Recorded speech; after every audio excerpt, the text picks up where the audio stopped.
오늘은 구약성경 여호수아서 23장 1절부터 5절까지 말씀입니다. 제가 가진 성경은 355페이지, 구약성경 355페이지에 있습니다. 여호수아서 23장 1절부터 5절까지 말씀 제가 봉독을 하도록 하겠습니다. 여호와께서 주위의 모든 원수들로부터 이스라엘을 쉬게 하신 지 오랜 후에 여호수아가 나이 많아 늙은지라. 여호수아가 온 이스라엘 곧 그들의 장로들과 수령들과 재판장들과 관리들을 불러다가 그들에게 이르되 나는 나이가 많아 늙었도다. 너희의 하나님 여호와께서 너희를 위하여 이 모든 나라에 행하신 일을 너희가 다 보았거니와 너희의 하나님 여호와 그는 너희를 위하여 싸우신 이시니라. 보라, 내가 요단에서부터 해지는 쪽 대까지에 남아있는 나라들과 이미 멸한 모든 나라를 내가 너희를 위하여 제비 뽑아 너희의 지파에게 기업이 되게 하였느니라. 너희의 하나님 여호와 그가 너희 앞에서 그들을 쫓아내사 너희 목전에서 그들을 떠나게 하시리니 너희의 하나님 여호와께서 너희에게 말씀하신 대로 너희가 그 땅을 차지할 것이라. 아멘. 할렐루야. 반갑습니다. 이렇게 또 3일 만에 우리 성도들 뵈니까 너무 반갑습니다. 주님과 함께 잘들 지내셨습니까? 전국적으로 또 산불 때문에 우리 참 마음이 많이 아픈데 이 밤에 함께 기도하며 참 위로의 시간이 되면 참 좋겠습니다. 성경에 보니까 전도서에 이런 말씀이 나옵니다. 전도서 4장에 1절에 보니까 한 세대는 가고 한 세대는 오되 땅은 영원히 있도다, 이런 말씀이 기록되어 있습니다. 우리 연세 드신 성도님들끼리는 참 죄송하지만 저도 이제 가끔 이런 생각이 들어요. 이제 내 세대가 가고 있구나. 우리 이제 아이들 세대가 오는구나. 한 번은 한 2주 전인가 이제 교회 와서 그때 좀 쌀쌀할 때 이제 히터를 켜고 뒤에 잠깐 서가 있는데 저 뒤에 이제 우리 현수막 그림이 있지 않습니까? 제가 그림을 쭉 감상하면서 보니까 우리 장로님들 몇 분들이 저 때만 해도 이제 많이 좀 젊어 보이시더라고요. 한 15년, 12, 13년 전인 것 같습니다. 제가 오기 전에 사진들이니까 저기 류준하 장로님도 계시고 우리 장윤구 집사님도 계시고 보니까 저 때만 해도 날아다녔겠구나. 지금에 비하면 많이 젊으셨구나. 그러면서 이렇게 이제 저 사진들을 보면서 앞으로 이제 후손들이 또 자기들이 크면 또 저렇게 또 될 테고, 이거는 피해갈 수 없는 길이구나. 우리의 인생이라는 것은, 인생의 시간은 계속 흘러가고 결국 우리 한 세대는 지나가게 되고 또 새로운 세대가 올 것이다, 이런 생각이 듭니다. 어느덧 돌아보니 언젠지 모르지만 우리가 이제 우리 자신이 할아버지가 돼가 있는 거예요. 할머니가 돼가 있고, 그렇지 않습니까? 저도 젊어 보이지만 저도 우리 조카 며느리가 애를 낳아 이제 뭐 할아버지 이래요. 나 할아버지 아닌데. 깜짝 놀랐습니다. 저희 집사람도 할머니 소리를 들으니까 깜짝 놀랐습니다. 그렇게 이제 자꾸 세월은 흘러가는 것 같습니다. 그럴 때 우리 인생을 돌아볼 때 어떤 마음이 드십니까? 인생이 보통 참 무익하다, 참 더덥다, 이런 표현들을 우리가 많이 합니다. 여러분들은 인생이 덧없는 인생이었습니까? 인생이 무익합니까? 잘 살아오셨습니까? 아니면 후회스럽습니까? 전도서를 기록한 이 솔로몬이 기록한 성경이죠. 전도서에 이 전도자가 말할 때 전부 솔로몬을 이야기하는데, 솔로몬은 이 시대의 삶에 대해서 그렇게 이야기를 했습니다. 내 손으로 한 모든 일과 내가 수고한 모든 것이 다 헛되어 바람을 잡는 것이며 해 아래 무익한 것이다. 그렇습니다. 우리 인생은 무익하다. 무익하다는 것은 아무 도움될 만한 것, 유익한 것, 이로운 것이 없다는 표현이죠. 근데 전도서를 앞에만 보면 여기 무슨 성경이 이렇게 헛되다, 해 아래 수고하는 모든 것이 헛되다, 그러면 뭐 때문에 이런 성경을 썼나, 이렇게 생각이 들 수도 있지만, 마지막 그 전도서의 결론부의 이제 중요한 메시지를 솔로몬이 이야기합니다. 솔로몬은 살아 생전에 누릴 걸 다 누려봤던 최고의 인물이죠. 돈, 부귀, 명예, 여인들 아내가 1000명이라고 하니까 우리가 상상 이외에 아마 인생을, 최고의 인생을 살았던 그가, 야, 그렇게 내가 살아보니까 의미가 없더라. 인생이라는 것이 뭐 돈 하는데 돈 많이 가지고 있어도 솔로몬 시대 때는 얼마나 돈이 많았는지 길바닥에 은이 흔하더라 했습니다. 은이 원래 금보다 더 귀한 시대인데 그 귀한 은이 길바닥에 나뒹굴 정도로 부유했던 최고의 솔로몬 이스라엘 나라였죠. 그런데 솔로몬이 자기가 이제 나이가 늙어서 필요 없더라, 무익하더라, 헛되더라. 그러면서 마지막 결론부에 일의 결국을 다 들었으니 하나님을 경외하고 그의 명령들을 지켜라, 이런 이야기를 합니다. 하나님 안에 있을 때에 그 돈에 그 부귀와 명예와 그 모든 것들이 참 가치가 있고 참 좋았더라, 이 표현입니다. 하나님 안에 있을 때에 이 모든 것들이 가치가 있다는 것입니다. 오늘이라는 것, 우리가 다 오늘을 살고 있지 않습니까? 여러분들도 오늘을 지내는 것이 얼마나 감사한지 모릅니다. 이 오늘이라는 것은 어제를 보내고 맞이한 새 날입니다. 새로운 날이에요. 우리 성경에서는 항상 새롭다, 새로운, 이런 표현들이 굉장히 많이 나옵니다. 오늘 하루가 우리에게 있어서는 새로운 날이었어요. 이제 하루가 이제 마무리됩니다만은 또 내일은 또 새 날이 옵니다. 항상 새로워요. 고린도후서 5장 17절에 보니까 누구든지 그리스도 안에 있으면 새로운 피조물이다. 새롭다는 거예요. 이전 것은 지나갔으니 보라 새 것이 되었다. 과거에 너무 얽매이지 말고 집착하지 말고 항상 새 것. 이것이 왜 그러냐면 하나님이 새로운 분이시기 때문입니다. 예레미야가 3장 23절에 보면 여호와의 그 자비, 인자, 긍휼이 무궁하신데 이것이 아침마다 새롭다. 여러분, 하나님은 날마다 떠오르는 저 태양 속에서 또 하루를 새롭게 우리에게 힘을 주시고 우리에게 새로운 비전을 제시하고 있습니다. 그러니까 우리 연세 드신 성도님들도 아이고 나는 이제 인생 끝났네. 아닙니다. 이 하루가 우리 인생에 있어서는 너무나 귀하고 가치 있는 하루입니다. 이 하루가 더 없는 것은 이제 죽음이죠. 근데 매일매일 우리가 새롭게 맞는 이 하루가 얼마나 귀하고 얼마나 좋은 것인지 몰라요. 여호수아도 이제 나이가 많은 거예요. 여호수아가 이 여호수아서 23장, 24장 끝장은 이제 여호수아가 마지막으로 이제 백성들을 다 모아놓고 이제 흔히 고별 설교를 하죠. 마지막 설교를 하고 이제 여호수아는 죽습니다. 110세 때의 일이에요. 모세는 120세에 다 사람들을 모아놓고 그 모압 땅에서 신명기서 설교죠. 세 편의 설교를 하고 죽었지만 여호수아는 110세에 나이가 뭐 많긴 많습니다. 우리 현재 나이로 생각해 보면 상당히 많은데 뭐 그때 성경 나이로도 많은 나이입니다. 하나님 참 오래도록 여호수아와 함께 하셨는데 여호수아가 우리가 본문에다 읽었지 않습니까? 나이 많아 늙었다. 그리고 2절 끝에 보니까 온 그 재판장들, 장로들, 수령들을 모아놓고 그들에게 말하기를 나는 나이가 많아 늙었도다. 힘이 없다는 거예요. 여러분, 이 노인, 우리가 이제 나이 드신 노인이라 그러죠. 노인의 특징이 뭘까요? 노인의 특징, 한국 어디입니까? 이게 국민연금 연구원에서 50세 이상 성인 남녀 기준으로 5,000명을 모아서 설문조사를 했어요. 언제 내가 노후 그 연금, 노후 시대에 들어가는가, 이런 충격적인 자신이 생각했습니까? 물었을 때 공통적으로 1위가 기력이 떨어졌다는 거예요. 예전 같지 않다. 자고 일어났는데 몸이 너무 힘이 없다.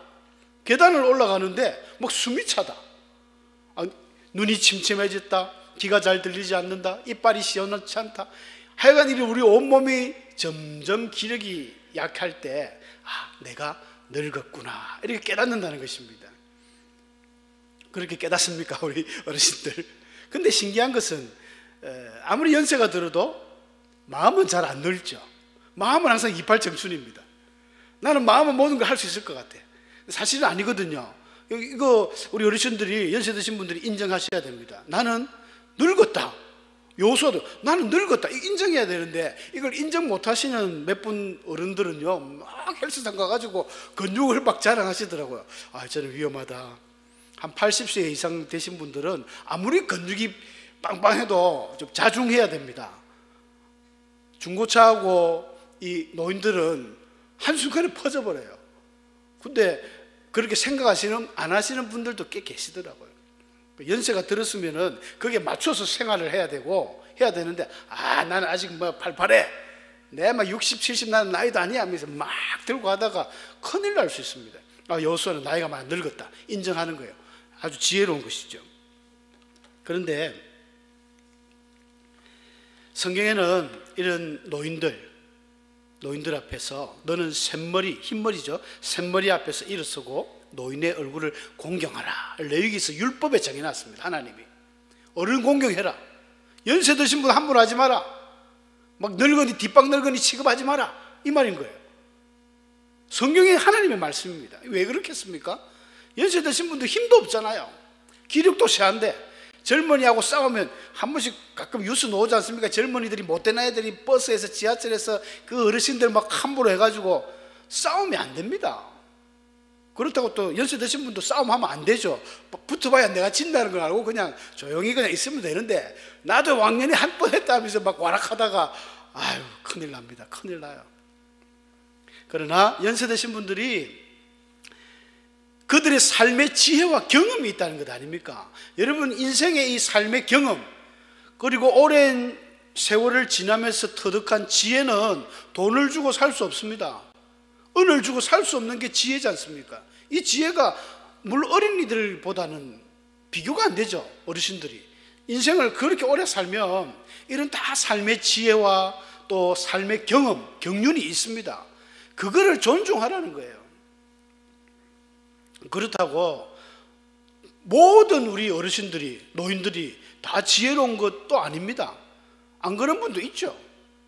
젊은 사람도 마찬가지입니다. 여러분, 젊은이들이 요즘 보면 젊은 장로, 또 젊은 어떤 권력, 막 이런 시장이나 이런 분들, 젊은 사람들 있잖아요. 그런 사람들이 다 또 지혜가 없다 이렇게 말 못합니다. 젊은이들 중에도 상당히 지식과 식견이 있고 지혜가 있는 분들이 많이 있습니다. 성경 고레스 같은 경우, 여러분 페르시아 바벨론을 무너뜨린 그 고레스 진짜 30세 정도밖에 안 됐는데 세계를 제패했어요.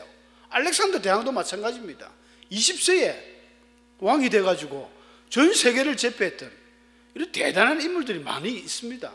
항상 이게 좀 다를 수가 있어요. 자, 그런데 이 여호수아는 어떤 인물이냐? 나이도 많이 들었지만 믿음이 젊은이 못지않은 정말 최고의 인물이었습니다. 그 여호수아의 믿음, 늙은 여호수아의 믿음에 대해서 오늘 말씀을 통해서 한번 함께 은혜 받기를 원합니다. 그 첫 번째는 오랜 신앙생활과 체험을 통해서 얻은 믿음이 여호수아에게 있었습니다. 3절 5절에 나오는 말씀인데 3절에 보면 이런 말씀이 나오잖아요. 너희 하나님 여호와께서 너희를 위하여 이 모든 나라에 행하신 일을 너희가 다 보았다는 거예요. 전쟁을 하면서 여러분 여호수아의 그 칼날 앞에 31명의 가나안 왕들의 목이 떨어졌습니다. 그 전쟁을 할 때마다 하나님이 희한한 방법으로, 우리 성경을 읽어봐서 알지 않습니까? 여리고성을 매일 그냥 돌기만 돌고 마지막에 7번 돌고 고함 치는데 성이 무너져요. 희한합니다. 모든 성을 공격할 때 뭐 하나님께서 복병을 두가지고 다 보았지 않느냐? 눈으로 보았지 않느냐? 듣지 않았느냐? 깨닫지 않았느냐? 그러면 믿음이 생겨야죠. 너희가 다 보았으니까 하나님이 우리를 위해 싸우셨다. 여호수아는 젊을 때부터 지금 모세를 따라다니면서 얼마나 많은 체험을 했습니까? 진짜 어마어마한 체험을 했거든요. 그런 자기의 어떤 신앙생활과 체험을 통해서 믿음이 진짜 돌같이 단단한 반석 같은 믿음이 여호수아는 생긴 거예요. 나이가 110세 할아버지가 됐지만 여호수아의 믿음을 꺾을 사람은 아무도 없었습니다. 그런 믿음으로 이야기하는 거예요. 너희가 5절에 보니까 너희 하나님 여호와가 그가 너희 앞에서 그들을 쫓아내사 너희 목전에서 그들을 떠나게 하시리니, 이게 미래입니다. 미래. 여호수아가 이제 나이가 드니까 더 이상 전쟁을 못하는 거예요. 좀 젊을 때는 막 여리고성도 무너뜨리고 아이성도 무너뜨리고 막 전쟁을 해왔는데 이제는 나이가 드니까 전쟁을 할 수가 없는 거예요. 그래서 일선에서 물러났습니다. 그리고 이제 전쟁을 못하니까 백성들에게 다 제비 뽑기를 해가지고 땅을 분배해 줬어요. 그러니까 땅을 다 분배를 해줬다는 말은 아직 전쟁을 안 했는데 각 지파에, 자 1센트는 저쪽이다, 2센트는 이쪽이다, 3센트는 이쪽이다, 막 센터별로 우리가 땅을 막 나눠주듯이 각 이스라엘 12지파가 땅을 제비 뽑기해서 나눴어요. 아직 땅을 얻은 게 아닙니다. 그런데 여호수아는 자기가 그동안에 느낀 하나님, 자기가 갖고 있는 믿음을 볼 때는 하나님 분명히 하신다는 거예요. 자기 후손들이 다 모아놓고 이야기합니다. 하나님이 그들을 다 떠나게 해주실 것이야. 너희 하나님 여호와께서 너희에게 말씀하신 대로 너희가 그 땅을 차지할 것이다. 확실하게 여호수아가 백성들에게 이야기하고 있습니다. 이런 믿음이 어디서 나오느냐? 그의 신앙생활과 오랜 신앙생활과 체험을 통해서 나온다는 것입니다. 어떤 분들은 기독교는 체험 종교다 이렇게 이야기하지 않습니까? 어떤 신비한 어떤 영적인 체험을 한다거나 아니면 기도를 해서 응답을 받거나 죽을 병이 걸렸다가 암덩어리가 떨어져 가지고 막 기적을 체험하는 이런 분들이 가끔 계세요.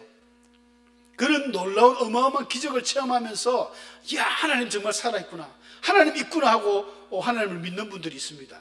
근데 그렇게 뭐 엄청난 기적만 체험할 것 같으면 누가 예수를 믿겠습니까? 그런 거 말고도 우리 일상에서의 그런 소소한 체험들 있지 않습니까? 여러분이 예배를 드릴 때 그날따라 찬양을 하는데 가슴이 뭉클뭉클하면서 눈물이 막 나요. 어떤 경우는 기도를 하는데 가슴이 확 웅하면서 막 코끝이 찡하게 눈물이 흘리는 겁니다. 운전을 하고 가는데 길을 가는데 떠오르는 태양만 봐도 또 석양이 지는 노을만 봐도 가슴이 이상하면서 하나님께서 나를 이렇게 사랑하는구나 이런 느껴지는 이런 체험들 여러분 없습니까? 모든 그리스도인들에게는 그런 체험이 있습니다. 그런 일상 속의 소소한 체험들을 차곡차곡 모아가셔야 돼요. 그 헛으로 그냥 버리는 게 아니라 할 수 있다면 은혜 노트라도 만드셔가지고 기록해두고 기도 응답 노트도 좋고요. 그걸 통해서 믿음이 차곡차곡 쌓이는 거예요. 그러다가 이제 여호수아처럼 하나님에 대한 확신과 또 하나님의 살아계심, 하나님이 분명히 나를 사랑하시는구나, 나와 함께 하는구나 이런 것들을 체험을 한단 말입니다. 많은 그런 체험으로 믿음이 아주 일치월장한 우리 성도들 되시길 축복합니다. 두 번째 여호수아의 믿음을 살펴볼 때는요 6절에 보니까 이런 말씀이 나와요. 그러므로 너희는 크게 힘써 모세의 율법책에 기록된 것을 다 지켜 행해라. 그것을 떠나 오르나 좌로나 치우치지 마라. 이 여호수아의 이 놀라운 믿음은 무조건 말씀 중심이었습니다. 하나님의 말씀을, 율법을 철저하게 신뢰하고 의지하는 그런 믿음이었어요. 모세가 줬던 그 십계명 두 돌판뿐 아니라 그 많은 율법들, 그 기록한 것을 다 지켜 행하라는 거예요. 너희들 마음에 좋은 것만 지키지 말고 좋거나 안 좋거나 할 것 없이 다 지켜 행하라. 여러분, 하나님의 말씀이 때로는 우리에게 정말 부담되는 말씀도 많죠. 그러나 부담이 되더라도 그 말씀을 지키는 게 복입니다. 좌로나 우로나 좌로나 치우치지 말고 이 말씀을 철저하게 신뢰하며 살아라는 것입니다. 예수님께서도 사람들에게 복음을 전하면서 신명기 모세의 말씀을 그대로 인용해가지고 사람이 떡으로 사는 거 아니다, 하나님의 입으로부터 나오는 모든 말씀으로 살 것이다. 여러분, 신앙인은 하나님의 말씀으로 살아갑니다. 하나님의 말씀에 가라 하면 가고 서라 하면 서는 인생이 복 있는 인생입니다. 이 여호수아는 하나님의 말씀대로 전쟁을 할 때도 기도하고 시작하죠. 하나님 어떻게 할까요? 한번 기도 안 하고 전쟁하다가 시급했죠. 어딥니까? 아이성 전투. 또 한 번은 기드온 그 민족, 그 기브온 민족. 여호수아를 속이려고 막 떡하고 뭘 갖고 와가지고 떡이 곰팡이가 폈다면서 여호수아를 속였잖아요. 이 기브온 민족들이 가나안에서 굉장히 큰 민족입니다. 자기들은 전쟁하면 이미 뭐 하나님 나라 이 민족들에게 싸우면 안 되겠다 싶으니까 일부러 백기를 들고 와가지고 쇼를 했죠. 여호수아를 속였을 때 그 성경의 기록에 보면 여호수아가 기도하지 아니하므로, 여호수아가 기도를 안 한 거예요. 안 물어봤어요 하나님께. 그래도 자고 올라보니까 속은 걸 알았죠. 괘씸해가지고 그때부터 기브온 민족을 성전에 이제 나무 패고 물 길른 그런 노예로 삼아가지고 이스라엘 민족하고 계속 같이 지내옵니다만은, 웬만하면 철저히 여호수아는 항상 기도하면서 시작하고 하나님 말씀을 물어서 이렇게 했던 그런 여호수아였습니다. 마지막으로 여호수아는요 갈 때를 알고 미래를 준비하는 믿음이 있었습니다. 14절 말씀에 보면 그런 말씀이 나와요. 보라, 나는 오늘 온 세상이 가는 길로 가려니와. 이게 무슨 말입니까? 온 세상이 가는 길. 이제 내가 갈 때라는 것은 죽을 때를 말합니다. 나이가 들다 보면, 연세가 들다 보면 그런 느낌이 오는 것 같아요. 이제 내가 얼마 못 갈 것 같다. 내가 올해를 못 넘길 것 같다. 내가 한 3, 4년 못 넘길 것 같다. 이런 감이 오는 것 같아요. 요수아도 지금 그런 거예요. 자기 이제 갈 때가 얼마 안 남은 걸 아는 거죠. 그래서 갈 때를 알고 미래를 준비합니다. 내가 이제 세상 모든 사람이 가는 길로 가게 되었다. 열왕기상 2장 2절에 나오는데 누구 이야기인 것 같습니까? 다윗 왕이 이야기입니다. 우리 믿음의 선배들이 다 하는 말이 비슷해요. 온 세상에 가는 길, 모든 사람이 가는 길로 내가 가게 되었다. 사람이 갈 때를 안다는 거, 이게 복입니다. 죽을 때를 모르니까 사람들이 정신없는 행동들을 하는 거예요. 인생은 한번 왔다가 반드시 죽습니다. 이게 하나님 주신 인생의 법칙이잖아요. 원래 첫사람 아담은 하나님이 영원히 살도록 창조하셨습니다. 근데 아담이 하나님과 약속을 어겼잖아요. 검단의 열매, 그걸 따먹으면서 죄가 이 세상에 들어왔고, 그러므로서 이 사람은 죽게 되었습니다. 죄의 삭은 사망이요, 죄의 삭은 죽음입니다. 인생이 그때부터 죽게 된 거예요. 노아 홍수 이전에는 환경이 좋아서 평균 900살을 살았다고 하지만, 이제 홍수 이후에는 모든 사람이 거의 80이요, 강건하면 인생의 연수가 70이고 강건하면 80. 모세가 이야기했잖아요. 그 정도밖에 못 삽니다. 그러면 우리가 나이가 들면 들수록 오늘 여호수아의 말씀을 생각해야 돼요. 다윗의 말씀을 생각해야 됩니다. 다윗은 70 조금 넘어서 돌아가셨죠. 여호수아는 오래 사는 겁니다. 여하튼 110세를 살든 120세를 살든, 아브라함처럼 175세를 살든, 이삭은 180세를 살았죠. 그래 살아도 결국은 죽습니다. 세상 모든 사람이 가는 길. 그런데 인생이라는 게 참 욕심이 있어가지고 자기는 안 죽을 것 같아요. 나는 마치 영생할 것 같아요. 진시황처럼 말이죠.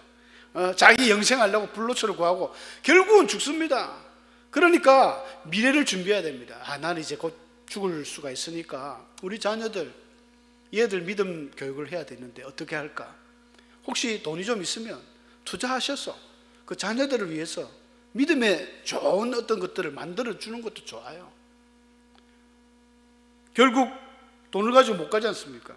알렉산더 대왕이 죽으면서 했던 유명한 말이 있습니다. 자기가 그 관의 양쪽에 구멍을 내어서 내 손을 관 밖으로 내놔라, 이래하고 유언을 남기고 죽었습니다. 여러분, 알렉산더 이 대왕은요 대단한 사람이거든요. 알렉산더 대왕의 스승이 아리스토텔레스입니다. 소크라테스의 제자 아리스토텔레스가 대단하지 않습니까? 그 아리스토텔레스의 이 제자로서 알렉산더가 처음에 그 밑에서 있었어요. 12세 정도까지 있거든요.